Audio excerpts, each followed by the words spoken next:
Hey, what's going on? Keith here from Sports Vibes TV. And I already give you guys a little sneak peek to what we're going to be discussing here in the pregame show.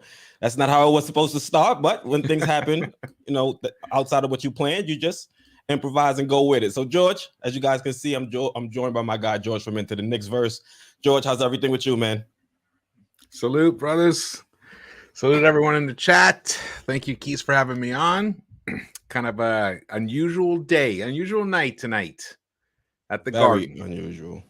The entire sports world's eyeballs are going to be on this game, and I mean, it couldn't be more bizarre. Couldn't be more bizarre. We're dealing with a short or undermanned team, George.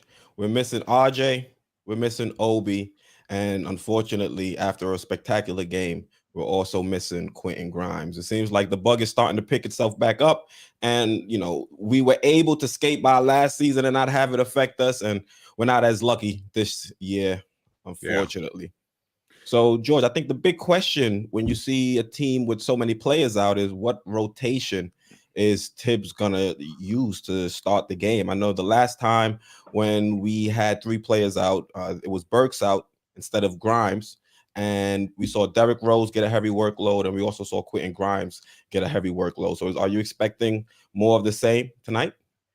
Yes, absolutely. I think, probably Tibbs is probably going to go with an 8-man rotation, maybe 9, out of just desperation. But it's going to be interesting to see. One of the things, it's a shame that Grimes is out. Yeah. Because I was curious to see if what he was going to do with Burks when he came back. But it's obvious Burks is going to be in the lineup. And now Rose, we don't know yet who the starters are, right? No, they haven't made an announcement as far as I've seen. But you can kind of guess. Probably D Rose starting at the point guard, and then Burks replacing Grimes in that starting lineup. But that kind of reveals a little bit of something. Because we want to see Rose as the starter of starting point guard in this team, regardless of what's happening, regardless of COVID and anything like that. So there's a chance that this just might be a continuation, and we might keep rolling like this for a while, with Rose as the starting point guard in this team. And then maybe perhaps, here's the thing, I was wondering if Grimes was available, if Tibbs was going to go with Grimes instead of Fournier in the starting lineup. And then that would I think it's frustrating that he wasn't going to. If you heard his press so conference, frustrating, man. You heard if his press conference for Quentin Grimes sounded almost exactly like I was talking his about press conference for Obi Toppin. Were you able to hear both of those where he's saying that, they're not guaranteed any increase of minutes, even though they had good performances? There's only one game. They've got to stack them, et cetera, et cetera. I was like, that does not sound good. You saw Obi and Grimes both, excel out there on the court. You would hope that performance would get them some more minutes, a larger spot in the rotation. Yeah. I don't think it means it won't. I just think, we got to remember we're dealing with Tibbs, who he rarely says, he rarely, he doesn't like throw words out there without there being some really important intention behind it all. So if he answered that question, yes, then it would be definitely yes. He said maybe at first, and he went on to say some nice things about Grimes. Then he said, but it's one game. He's putting it into context. So I think he's also challenging Quentin to make sure he stays sharp and not to believe that that's all he needed to do was just play one great debut starter game, and then that's it. He's in the rotation. He wants him to keep guessing and keep working hard and keep trying to earn it. But I don't think it's out of the realm of possibility. I think it's very possible that Grimes, but now unfortunately with COVID, just totally screwed that up. Yep. It's unfortunate. Both our young guys that we feel can step up and be contributors, right after they had great, breakout performances, now they're going to be sat down for at least 10 days. And we don't know how they're going to respond when they come back. We saw what happened to Alec Burks when he went away last season with the Rona, and he came back and he really didn't have that same spark that he had before he went away. That was pre-vaccine though. So from what I've heard, is if you get COVID and you've been vaxxed, it's really not nearly as debilitating as it was without it. You kind of bounce back like if it was just a flu. And some people don't even have really bad symptoms at all. It's almost kind of like a cold. And then like after a few days, 3 or 4 or 5, 6 days, they start feeling better. And then couple days after that, they can test negative, and they may be back within 8 days. 7 days is the quickest normally. After did a little bit of research, but the other guy too. Hopefully they're able to come back because Embiid's he sounded like he was dealing with a pretty bad case. So hopefully they only have mild cases and they're able to return back to form quickly. Yeah. Fingers crossed, because we started to see something brewing with the two of them. So I would like to see them get back on the court as quickly as possible. That way we can continue having them gel with the guys out there and develop. Those are young guys that I think are important to our future, the future of this franchise. Absolutely, 100%. And the other guy too is RJ. He was actually beginning to kind of get back into the flow, and then he got hit too. So it wasn't just Obi having a nice game or having a nice. And also, we have to say we hope this is the extent of it, because as every day goes on, we're hearing more and more people from the organization. They just mentioned Clyde, so best wishes to him. Hope he has a speedy recovery. We'd love to hear him call in the game, so hopefully he makes it back. He just had December 23rd. Yeah, we lost Clyde too. It's unfortunate. What a bummer. It would have been nice. Well, he wouldn't be calling tonight's game anyway. But anyway, yeah. So let's give a few people a shout out in the chat. We've got Jet Life for Life saying salute. Dripmore saying salute. Minute 2 Trill, we're shaking, fellas. You think we see a deuce siding with everybody out? George, what do you think? Zero guarantee of it, but you never know. That's one thing. It might we might, because I don't think I do think that Thibs is going to want to try to keep Rose's minutes down, because he played him a lot in the previous game. And this game is it's a who knows what's going to happen. I mean, it's hard to tell. So he's going to be stuck guarding Steph. So yeah, but there's right, and he's gonna have a workload trying to guard Steph. There is a chance that we do see Deuce step in as that ninth guy in the rotation. I mean, there's a chance we see Deuce step in some garbage time if Steph gets going. He's going for a record. He's motivated. But even that's not a guarantee. When you get 46 seconds last game, it's ridiculous. But let's have a little fun, George. We know, or we think, we have a strong belief in what Tibbs is going to do with his rotation. But if you were the coach, what would you do? How would you set your rotations out? Not only for this game, but moving forward, because we know the guys are going to be gone for 9-10 days. How would you have? You mean for the next 9-10 days? Yep, for the next 9-10 days. Oh, I would seize this opportunity to play everybody. I would start experimenting as much as possible. Especially, we have a couple of soft games coming up. We have Rockets, we have Pistons. Even I don't want to call Wizards soft or anything, but they've also been struggling lately. So I think it's a great opportunity to look at some different matchups. Maybe even call up Luka. Absolutely. I would definitely call him up. I'd let Sims get a lot of burn. Nerlens has not been looking good. He's obviously still not quite right. So why waste minutes on him to get into shape right now when he's not really giving us anything? So let someone else get on the court and really enjoy it, and give them a chance to see what they got, especially now with December 15th beginning tomorrow. So for the next almost 2 months, it's going to be trade season. Yep. So we need to see what these pieces are that we have on the team, if they can enhance their value, kind of like the way Knox did the other night. Yeah. And now after that performance, we're hearing teams are calling and inquiring about Kevin Knox. When was the last time you heard that? Yeah, remember? I mean, I think we all forgot he was on the team. Yeah. He took the warm up off. I'm like, oh my gosh, it's a Kevin Knox sighting. You got to write that down in a book. On this day, Kevin Knox got 20 some odd minutes. It was interesting. But hopefully he's able to contribute. Yeah. Go ahead. He did a great. I mean, I was not a great job, but he definitely he had moments. Yeah, he had moments. Gave us some points. 18 points, but he was minus 18. Plus minus. Well, you look at the way the game played out. For the most part, everybody really wasn't. Then I think Nerlens had a pretty decent plus minus. I can't remember off the top of my head. Nerlens was the only one with a +1, and I thought he had a garbage game. Yeah, it was an outlier. Yeah. It was just like a weird. he must have just been on the court when we made those runs, Mhm. and he was the beneficiary. That's one of the negatives of looking at the plus minus on individual games. You really need at least about 10 games or so. But even with that being said, the eye test, he didn't pass the eye test. And At all. He hasn't Mitch passed was the eye like, test since he came back. yeah. And what'd you think of Mitch's, Dr. Jekyll and Mr. Hyde type halves? Yeah. It's I think a story of this team. We don't know what type of team we're gonna see, whether to start the game or to start the second half, and I think that's extremely frustrating. You would think with Mitch that you would get a little bit more consistent play from him, Yeah. but at this point, with this many years in the league, you can't really have games where you're pretty much a non-factor to start the game, and then you decide to start getting things going in the second half. So hopefully Mitch comes up big in this game tonight. But it's getting close to that time where we're going to have to make a decision. And if he's not being a difference maker out there or making impact plays time and time again, we may have to look to move on. Nothing's okay.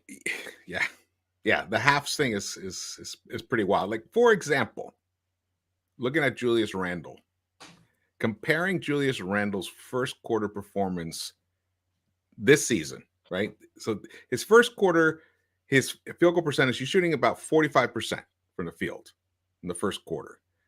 But in the third quarter, he's shooting about almost 45%, 44.6%. Almost identical, right? That was last season. Sorry. I blew the lead. That was last season. This season, don't worry, I blew the lead when we started the show, and I already had the slides up. No, this season, that kind of gives you a frame of reference. Last season, he was fairly consistent. He was like about 45% in the first quarter, 45% in the third quarter. But this season, he's 41.2% field goal percentage in the first quarter. He is 39.8% in the third quarter. But 3-point wise, he is shooting this season 23.8% from the 3-point line in the third quarter, where last season he was shooting 40%. And that third quarter is our Achilles heel. That is the game. When you have a guy who has the usage rate is up to about 30%, right? So we're talking about almost a third of the entire offense is run through him. Yeah. And that's the kind of performance he's given us. How can we win? And then you factor the turnovers. That's not even that bad decision making. That's just his actual shooting. Doesn't even. There's many times he never even gets to shoot because of the turnovers or the ball up. Yeah, or the what we call what should count as a turnover. We need to come up with a phrase for this. That don't show up in the box scores. That should show up. Well, it's your idea. You come up with the phrase and coin it, and we run with it. Yeah, I'm gonna come up with something because we've seen it enough now, right? Yeah, especially as long as Julius Randle is here, we're gonna keep seeing it. Honestly. Yeah. We thought the dribbling and the double teams were over, and those have raised their ugly head once again. So we'll see. But we're gonna need a big game from him today. As much as I like to talk about his inefficiencies, the story even gets uglier in the fourth quarter. Whereby last season, it dropped off. A lot of people's 3-point shooting drops off in the fourth quarter because defenses get a little more intense and refs let them legs play. get heavy. Yeah. He was still connecting at 34.3%. It's nothing fantastic or anything, but it's like okay. This year he's down to 20%. Like a even 20%. 1 in 5. That's what he's averaging from the 3-point line in the fourth quarter. But his actual field goal percentage in the fourth quarter is the highest of any quarters this season. 4 quarters? Yeah, it's up to almost 47%, 46.8%. So he tightens it up a little bit in the fourth quarter, but it's just it's only 77 attempts. So it's the least amount of attempts in the whole game. In the whole a lot of those fourth quarters, the game has already been decided too. You got to factor that in as well. How many games in a row have we been down by 20 at some point in the game? What is this? 5 of the last 6? Something crazy like stat? Yeah, that's ridiculous. We've lost 4 in a row at home. What are we? I think what 5-9 is our overall record. The fact that we can't defend home court is frustrating. It hurts, and what hurts even more is now we have the best team in the league coming in, and we don't even have the full roster to go up against them, because this would have been a nice test, if we had all our players available. We could have seen where we measured against an elite team like the Warriors. But right now we have a team that's on a downward spiral, struggling. We're 3-7 in our last 10, and we're going up against the Warriors. They're firing on all cylinders, and they're 7-3 in their last 10. So this is going to be a tough game. George, I don't know if you expect us to come out with a victory. Me personally, I don't think we're going to win this game. I'm more so looking at how some of our young guys play. You think we're going to win? I'm looking just to see how we perform if we give the effort out there. I've seen some weird shit, man. It's a weird only because I mean, everything's lined up for something like that to happen. They played last night in Indiana. It was a tough game, barely pulled that one out. And they had the flight delayed. And those things matter. I mean, I know I've had to sit around airports and stuff for hours and everything. Now, of course, they're it's cushy as hell for them, but still, it's a pain after you've played an intense game. It's not like they were lounging around their house and then they went to the airport and it was a delayed flight. No, they played a full game and they had to travel to Indiana. Now they're traveling to New York, and that flight is even though it's a little shorter, it's never fun. So it's there. And the other thing is, Julius Randle has it within him. He is still the guy from last season. It's just his head there's a lot of noise in there right now. But there's always a possibility he wakes up on the right side of the bed. He had a nice sleep, had a nice breakfast, played with his baby, is feeling good about life, goes to MSG and lights him up for 40. There's always look. He needs to do kind of like what KD did the other night. What did KD get? 50. He got 50 recently. KD. Yeah, 51. I think. Yeah, 51. Yeah. So they were shorthanded. That's what your stars need to do. Need to step up. Yeah, George. You can't say KD and Julius Randle in the same breath, bro. Hey, you're wilding. I know, but. I mean, I'm just saying that he wants to be Julius that guy. Randle was a consolation prize when we couldn't get KD. Yeah.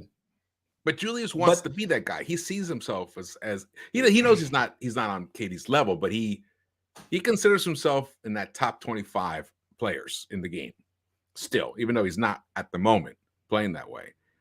But the ability is there, is more what I'm saying. If he can get that noise out, if he can get it quiet in his head, focus. I mean, things like missing free throws, things like dumb fouls, like all that stuff, that's just lack of focus. And if, it doesn't mean he can't just instantly snap out of that. Sometimes we see it all the time where guys just snap out of funks. So let's hope, that's what my point is this, the likelihood of that is very small. I'm just saying, but if that did happen, we could possibly steal this game. That's all I'm saying. And plus, we have Burks coming. He could light it up for 32 points himself. He could. He's done it. For all we know, he could definitely have himself a game. Yeah, he could definitely have himself a game. Up, he hits a bunch of shots, and then Knox gives you 15. Rose gives you 18, 19, maybe. They tighten up the D a little bit. This game could be like a 104, 103 battle. And who knows who makes that last shot at the end. Okay, so I'm trying to be optimistic, guys. I hear you. I want to respond to that, and also Air Force One has a $5 super chat, which I want to shout out, but I don't want to move past the topic first. One of my favorite names, Air Force One. But George, I hear you saying that these guys just got off a flight, but when you look at our starting lineup and the pace in which we play, we're really not set up to take advantage of them having those tired legs and getting up and down the court. The one player that we really looked to kind of exploit teams is Obi, and he's not available. Yeah. So Tibbs, this would be a perfect time, we both think, for him to go into that bench and start playing some of these younger guys like a Deuce, like a Sims that can help with that energy, help with that pace. But we just know Tibbs is not that kind of guy to do that, and it's unfortunate. So I think that them coming in late is going to be a factor. But you just look at how deep that team is. You look at the moment and the fact that Steph Curry finds a way to step up and under the brightest lights. There's a lot of chatter around the fact that his family wanted the Knicks to select him in the draft. So him breaking this record at MSG. I think every Knicks family wanted us to draft Curry. We would have lived with the ankle injuries if this is what the result would have been. That Who was cares? the whole thing about him. Yeah, that was the whole issue. But I mean, it's going to be a tall task. We were. I heard somebody. I think Candace Parker said that we made a mistake not drafting Curry. We were going to draft him. Indiana had to pick ahead of us. Yeah, it wasn't like it was a choice. Who we got stuck with? Jordan Hill that year? Not Indiana, Golden State Warriors. What am I saying? Yeah, we got stuck with Hill. Ended up right. Yeah. Another. Where did he go to college? Arizona? I forgot. I can't even remember. Yeah. So let me give a quick shout out to Air Force One. It's his super chat. Thank you for being patient. He's saying, I don't understand why we can't hide Kimba on D the way the Warriors hide Steph. What do you guys think? Well, the Warriors have a lot more. Yeah, Steph is Steph, so he's always going to give you more points than he gives up for the most part. And also, the Warriors, I think, have better individual defenders out there on the court with Steph most of the time. So I think they can help out when Steph gets attacked and things like that. So I think that's the main reason. The main reason is Steph is a walking bucket. But outside of that, that's another reason why he's out there on the court. Yeah, and he's also a much better defender than Kemba. Yep. He's also 6'3". He's bigger. Yeah, he's a better defender. Yeah, it's a different. It's not an apples to apples. He gets a bad rap, but he's not a terrible defender. He was when he first started. You know, he had to learn it, but now he's a pretty decent defender. Yeah, he's serviceable. Yeah, it's not. I mean, really you can put him on skates, but he's not allowing drives every possession. Right. He's not letting guys beat him into the paint. That's for sure. Facts. That's for sure. I'm going to pull up what you guys are talking. I'm going to pull up his defensive rating numbers so we can see. Yes. We got another super chat from Johnny Davis, $2. Thank you. Appreciate the support. Yes. Let me pull up the actual stats. Teased them a little bit earlier by accident.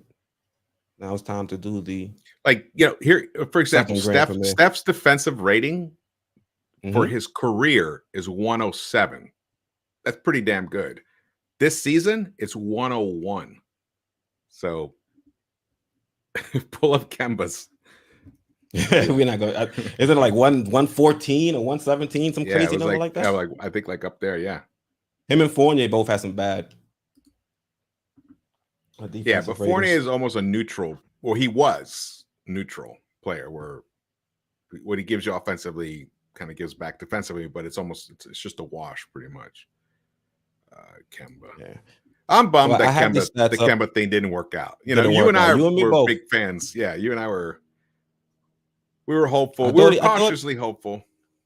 Cautiously optimistic. I didn't think he was going to be that bad on defense. And I didn't think Fournier was going to be that bad on defense. And then when you paired them both with that starting lineup, it was just teams taking turns on who they wanted to attack. And you just can't defend or you can't stop teams from scoring if you allowed so many drives into the paint. Yeah. Yeah. So, George, I was putting together this graphic and this was kind of sucky. So the last time I did this graphic was when we had the show for the Denver Nuggets pregame, which was a disaster. And not the show, but the game itself. The game. And all of these stats you see, we've moved down in terms of our ranking. God, look how we're every single one. We're trending downwards. Yep. Yeah. And you look at the Warriors, top 5 in almost every stat. Points per game, assists per game, rebounds per game, field goal percentage, and 3-point percentage. Yeah, the 3-point percentage, even though it has gone up, but that's one still at least holding up somewhat. Somewhat, because we were 6th the last time I did that. So that was 5 games ago. Yeah. But I want to see what kind of fight we come out with. The thing is, it's still the Julius Randle show. He's the engine. Yep. If it sputters, we're gonna be in the slow lane. Especially with this game, because we don't really have people to really step up. You know, Obi and RJ are big contributors, and Quentin Grimes, he dropped 27, and that still wasn't enough for us to win our last game. So we are going to be in desperate need of some offerings from Julius Randle. So hopefully he's bringing his A game under the bright lights and keeps us close. So that way, at least at the end of the game, we can be sitting at the edge of our seats, hoping that the Knicks can pull out a win. I think Nerlens is starting, right? Yeah. I would assume so if he's healthy. Mitch got demoted, which to me is really sucks, because if we do look to move on from Mitch, benching him kind of, lessened his trade value, I think. Totally. It's a double-edged sword there. I don't think this is a permanent switch. I mean, with Tibbs, the roster itself has been in flux based on, because of injuries, because of the Rona. But usually Tibbs doesn't like to make that many changes. So if he were to make this change, I would expect him to fulfill or at least live with the decision until something forces his hand. Well, yes. But when it came to this particular change, he said it right up front. He says they're interchangeable. Anything can happen. So he was even kind of intimating that I'm just going to see how this looks. We could go back. He didn't go as far as saying that, but it's kind of the implication. Where when he said Burks is going to be the starter, I think he was looking at that as like ongoing for the next 10 games. But I don't think he foresaw the debacle that ended up occurring. You think Kemba should be reinserted into the rotation, if not as a starter, maybe somewhere else? Off the bench. I'm shocked he hasn't used him in games like this, where we don't have our full rotation available or our full roster available. I've been racking my brain and trying to figure that out. Like if Tibbs' whole thing where Kemba's a starter, was that just an easy way for him to kind of like not have to dealing with Kemba in the rotation? But things have changed dramatically since then, and we have three players out right now. We could use that kind of scoring punch, but nice.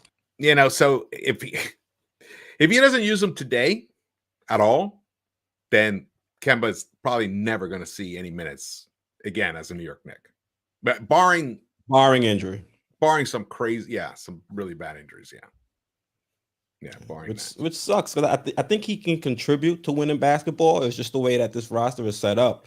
He really doesn't fit with us, so that's why we had to take him out of the rotation. But hopefully they'll be able to find a team that wants him and can use him. There was a rumor 3 teams already reached out, so hopefully we can get an asset in return and continue to build for the future. Yeah. Hey, well, you're the one who said it's hard. It was hard to have both Kemba and Fournier, two minus defenders in the starting lineup. So that was a big issue as well. Yeah. That's why if he's able to go to a contender, he's going to come off the bench. He's going to come up. He's going to be playing against players that aren't starting caliber at times. So I think on a contending team coming off the bench, some offensive punch off the bench, he'll be in a perfect role there. I thought he still had the ability to be a legitimate starter on a team that, we're not really contending for a championship or anything like that. I was just looking for us to advance past our last playoff exit, which was getting to the second round. So I thought he was good enough to get us there, but unfortunately, that's not really what we saw this season from him. I tell you, where Kemba might make some sense is on the Lakers.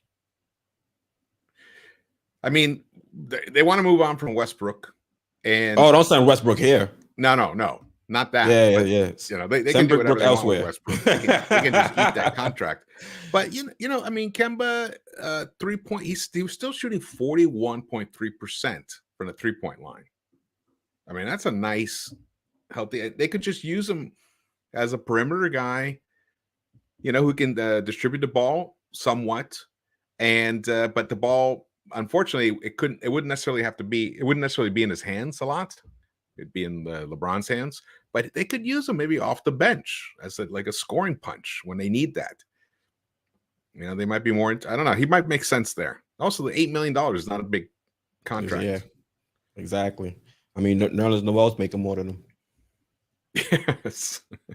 Still can't believe that JaVale McGee's getting paid $5-6 million, and we're paying Nerlens Noel borderline starting center money.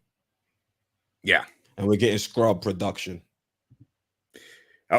Well, he's barely played this season. Even on top of that, on top of the production he's given us when he does play, he's missed, I don't know, like how many? 15 games, 16 games, something right in that ballpark. Yeah. So I have some of the team stats of the leaders on the team. Steph Curry obviously leading them in points. Rebounds, you got Draymond Green leading the team, and then also Draymond Green leading the team in assists. So this is a team that's led by Steph Curry, led by Draymond, defensively. What if we are going to win? What do the Knicks have to do? What do we have to execute in order to, defend home court? Steph Curry's going to get his 3-point record regardless.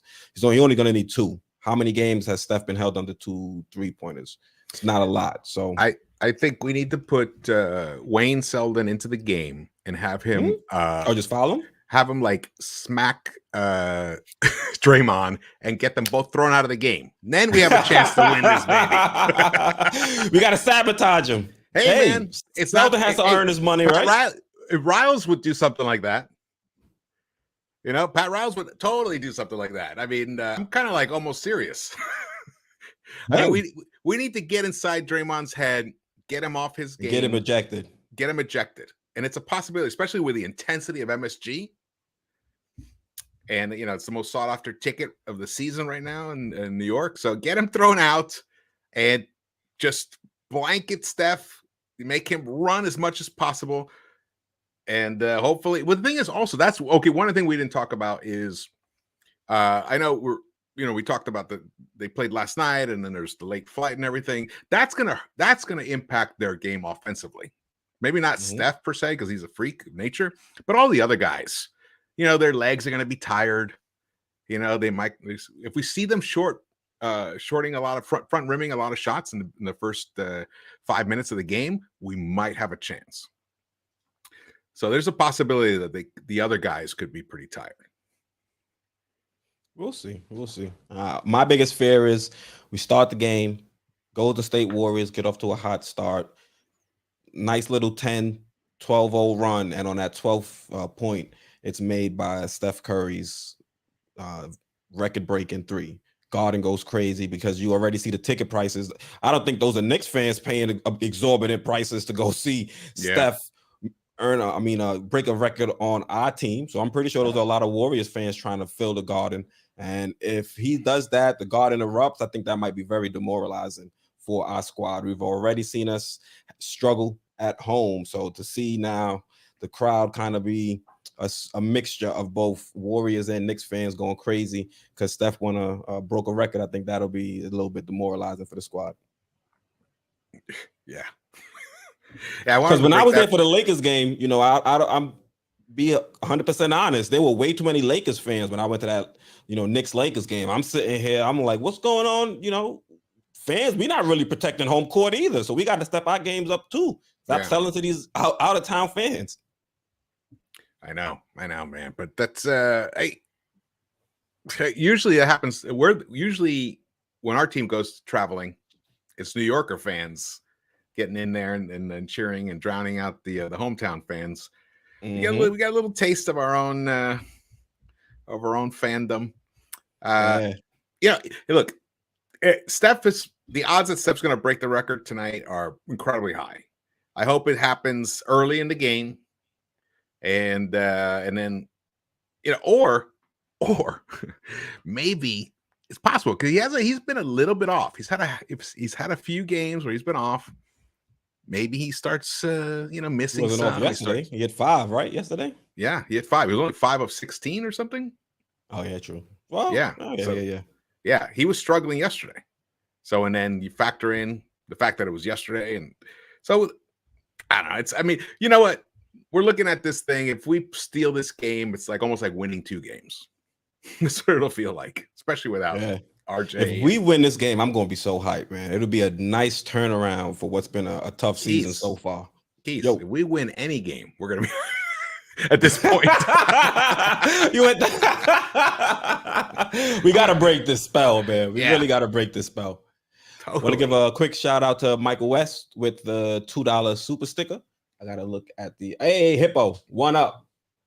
I got to look at the other screen to see these stickers. Citizen X is saying, what point guards we playing tonight? D Rose, he's probably going to start. Quick will probably come off the bench as the point guard for the second unit. You would hope Deuce gets some burn, but there's no guarantee. I can't look at you with a straight face and say Tibbs. I can guarantee Tibbs is going to get Deuce some meaningful minutes. There is a chance that Deuce might get some burn because he can play off ball with IQ, and they've already done that. IQ and him have shared the court in summer league, and that went pretty well, considering. And also, the Warriors are probably going to go all the way deep into their bench. They're going to be using their rooks today. So Thibs might find it like, okay, I don't mind having my rook going up against their rooks. Yeah. So in that respect. Well, if that's the case, we should have saw McBride when we were going against the Bulls and they were using the sumo. Yeah. He's getting quality minutes over there against the Chicago Bulls, and they're second in the East. So why can't we use our second round picks? Dude, I'm with you, man. Look, the Warriors go 13 deep often. Yep. And they're second in the league, and we don't. So that's I really, what this is, this period of time. There are two guys right now, two Knicks, that basically the fate of this season is on their shoulders right now. And it's Thibs and Julius. Mm-hmm. This is the key stretch. This is where we're going to find out if we're going to find out, for one, if Thibs really is going to continue that evolution that he's shown glimpses of. He's actually less stubborn, a little bit less stubborn now than he has been, but he's still too stubborn for our tastes. But he's less. But maybe this pushes. Sometimes the moment pushes you in, it's like a pressure cooker. It forces you to transform your approach. Let's see. But Julius has got to figure it out. Like we were just talking about before, man. He's got to focus. I feel like it's purely a focus thing. I feel like last season he had the advantage of having 9 months off during the shutdown, and he worked on his game. He spent a lot of time with his family. I think he centered himself, and he came into the new season, and the NBA wasn't ready for the new Julius. So he took advantage of it, and there were no crowds at the beginning. That 3-point shot was swishing. He was feeling good, and he just kind of rode that through the end of the season. Now his shot tapered off as the season went on, but he was still an impactful player through the whole season. But as more and more people came into the arenas, his efficiency did drop off. And then you coincide with defenses spending a lot of time and effort trying to figure out how to stop Julius. That's going to happen. It's going to impact your game. Now, like I said previously in the other video, now it's time for Julius to make adjustments and respond. And he needs, this year, he had a new baby. He's doing commercials. He's got the new contract. There's and it's packed crowds almost every night. There's a lot more distractions for him this season than it was last season, and the expectations are higher. And there's a book on how to stop him now. Mm-hmm. There's a blueprint. Yeah, there's a blueprint. And also on top of that, you had 2 new starters plus Mitch, so like 2.5-ish new starters. There were a lot of factors. However, he should still have been able to overcome it by now. He's actually playing worse now than he was. That's something like I could see like in the beginning of the season. Like he's playing now the way he should have been playing kind of at the beginning of the season, and then start trying to figure out. Trying to adjust. Yep. Yeah. His regression is happening now, which just doesn't make that much sense other than I can think the pressure is getting to him. And he wants to be great. He wants to succeed. And sometimes that that desire can make you lose your edge a little bit. You rush, you don't make good decisions. Also the other thing is his handle. I don't know. His handle. I mean, I know he never really had a great handle anyway, but I feel like it's worse than it was even 2 years ago. Right now, couple that with the bad decision making, and he's just TOJR. At this point, he's just a walking turnover. 7 turnovers is crazy. Well, you said it before. If they accelerate, if they force him into decisions fast, he can't make them. He can't. Yep. Yeah, and then he makes mistakes. Yeah. But shout out to everybody. Thank you guys for joining us so much. Hey, man, I'm not throwing up the white flag. I think there's a chance we can steal this game. Before we go, we did get a I got a little Kahlua in this coffee. That's how. Right. That's how I'm battling this game. So we got a $1.99 super chat from Brando Perez. He's saying only way we see the Rooks will be because COVID protocol. You would hope. Yeah, well, we're here. We didn't see much of Deuce. What was it? What day was the game? Saturday? Sunday? Yeah. These days are all blurring right with the now. pandemic. Yeah. Facts. I think we surveyed 100 people. Let us know the starting lineup. It's the Knicks starting lineup: Derrick Rose, Burks, Fournier, Randle, Nerlens, Noel. So no surprises there. I think what's going to surprise us is the rotation. Knicks Nation 112 says Barkley has us winning. Huh? All right. Yeah. Is he trolling? No. Well, Knicks Nation says Barkley has us winning. Yeah, but Barkley's trolling. Yeah. Hey, Barkley wants to make a few bucks. There's more money. Hey, Barkley wants the ratings. Yes. he wants the New York Knicks love. He wants the love from the fans. Hey, George, we hit 50 likes. Thank you, Lex, awesome. for keeping on top of that. You've been doing your job as one of the best mods in all of YouTube, holding it down. Thank you. Also, Citizen, you've been holding it down as well. Appreciate you guys. This was a pop-up stream. We alternate streams, but we didn't really give you guys much of a notice. But everybody showed out. We had a great showing. I appreciate it. We hit 150 in chat, right around 160. Oh, really? Oh, wow. Yeah. Awesome. Yeah. Fantastic. Yeah. It was hard trying to keep up with, the engaging conversation and the chat, but Lex and Citizen X, they were holding it down for us. So I appreciate it. Also, Citizen X wrote, Randle catfished us. That's great. That's a fact. He set us up, man. But I'm glad we didn't give him the bag. Hey, but you know what? He's still a great value signing. He's still a 2010 guy. And a 2010 guy for what was he making? 20? What's his contract? 20? Going to be 20? 23, I think, this season, and it jumped up to like 26. His contract has tremendous value. So we did not get. We got a good deal on him. If we had paid him $36 million in that realm, yeah, yep, for sure, that would have been problems. We would have been stuck with that contract. Yeah.